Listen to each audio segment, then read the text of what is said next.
When are you actually gonna let me help you out? I'm telling you, there's more to this magic stuff than you think, Vicky said, sounding fairly stern with me over the phone. She always wanted me to come in for readings and give me magic medicine. I, of course, always turned her down. I don't really believe in that sort of nonsense. I'd prefer doctors to give me my medication. But just like any belief, I respect hers. She can believe what she wants. Nah, Vicky, I'm fine. Trust me, these doctors have me on some pretty good medication. For instance, my arms are not in bone-chilling pain right now. So that is a definite plus for modern medicine. Okay, Vicky replied, sounding a bit upset, but accepting it. As usual when it came to her offering some magical assistance. So when are you going to be out? She asked. Well, the doctors say I'm fine, basically, so they're going to let me out in the next day or so. Well, that's good, Vicky replied, because we definitely have to catch the next few episodes of the Champions Challenge. It is the finals, after all. I mean, seriously, seeing those guys run through the obstacle course is hilarious. The last 10 seasons of Champions are going to be running for it. And I have shots that are just waiting to go down. And of course, money to take off your hands, Vicky said fairly joyfully. She did have a tendency to win in these little bets that we would place between each other. Ned would always say that she was cheating because she's psychic. But she assures us that's not how being psychic works. Honestly, she is scarily accurate. Well, I think we've bothered you enough, for now at least, Vicky said. So we're going to get back to it, and we'll talk to you later, okay? Sure, I replied. Thanks for the call. I'll see you guys later.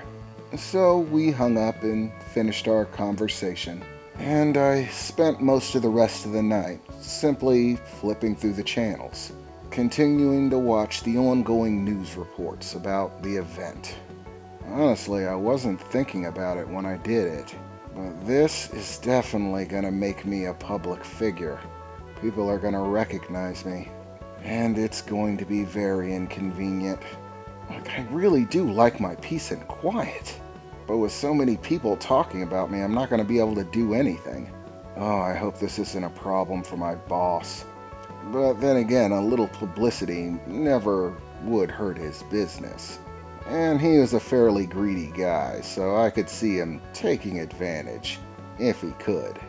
The 15 minutes of fame bit might actually buy me some time when it comes to healing these injuries up so I can actually work.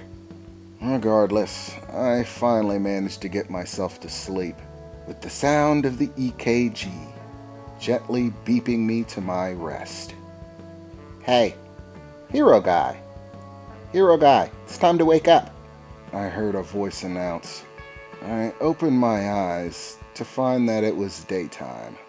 I had apparently gotten a full night of rest, and strangely, there was someone in my room, and it wasn't one of the nurses. It seemed to be a fairly attractive girl. I'd say somewhere in her mid-20s. Maybe a little younger than me, but not much. And she was totally a Barbie, wearing the type of clothes that only rich girls tend to wear. Very flashy and expensive looking all around. She had mid-length brown hair, wearing a short dress and a somewhat Barbie-ish overcoat, all seeming to be very expensive name brand clothing. The type of chick who's got more money than actual taste in clothes. But she definitely was hot.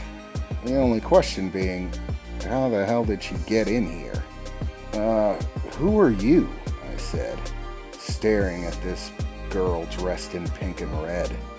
Oh, I'm Becky. Nice to meet you, Hero Guy. I saw the news reports of you rushing to help those little kids. And when I saw it, I knew that you had to be someone I needed to meet. Don't get me wrong, If you're thinking I'm some fangirl here to fawn over you, you're mistaken. I'm here for very different reasons, she said, smiling and standing there in the room. I'm sorry, but, this room is closed off.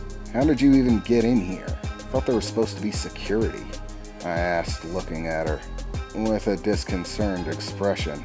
I did not expect nuts to start coming out of the woodworks this early. Well, security really isn't a problem for me, she replied. It might be something that normal people have to worry about, but I assure you, I don't. Just then, the door to the room opened, and one of the nurses came in. Rosa, I think her name was. Oh, hello, Kevin. How are you doing this morning? Did you get a nice night rest? She asked as she wheeled in a cart with my breakfast on it, I assume. Yeah, I'm having a little bit of trouble here. Could you ask this nice young lady to leave? I said, looking at Rosa. For a moment, she stopped and looked at me with a puzzled expression. Are you okay? I don't think anybody's been in here, Mr. Kevin. But don't worry about it. I'll tell the security guards and make sure that if someone has been by, they won't bother you. What the hell is going on? I thought to myself. I mean, the chick is standing right there. Am I hallucinating? Oh, that's not a good sign, I thought to myself. Well, regardless, I have your breakfast, she said, placing a tray on the bed on top of me on a little stand. As per usual. Ooh, is that a pudding cup? The chick, claiming her name was Becky, said, reaching over and snagging the pudding cup and my spoon off of the tray. I am famished. Just been so busy today, no time to eat. I mean, really, this chick Becky just reached right past Rosa. Rosa acted like she wasn't even there, and there she stood, just eating my pudding cup.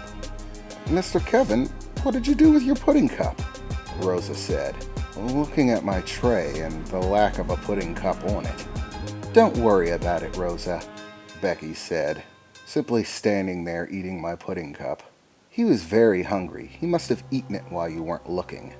In fact, you know what? He could probably use another pudding cup. He is a hero after all. What's giving him one little more pudding cup? One more little pudding cup. Rosa somehow gave off a curious expression for a moment as Becky spoke. You know what? It doesn't matter, Mr. Kevin. I know I'm not really supposed to do this, but I'll go ahead and give you another pudding cup, okay? It'll just be between us, so don't worry about it, Rosa said, giving me a wink and then just walking out of the room. What the hell is going on? I thought as I watched her leave. Am I losing my marbles? This is definitely a concern. I looked over to Becky, standing there, just finishing the last of my pudding cup. Oh, don't worry about it. You're not going crazy, she said, as she threw the pudding cup away. I am actually here. It's just that I didn't want her to see me. It's a talent I have. But never mind that. I'm here to talk about you.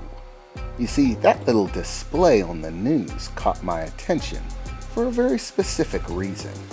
I've been looking for something for quite a while, and as hard as I've been trying, it has eluded me again and again and again. And the thing that I'm looking for, it's blood. A specific kind of blood. As I've been told, there are actually very specific genes that people can have. And of course, they all do lots of different silly little things. But some people have very special blood, very special genes. And it just so happens that people who possess these very special genes have unique characteristics about them. For example, they tend to be far more prone to acts of bravery and selflessness, courageousness, and things like that.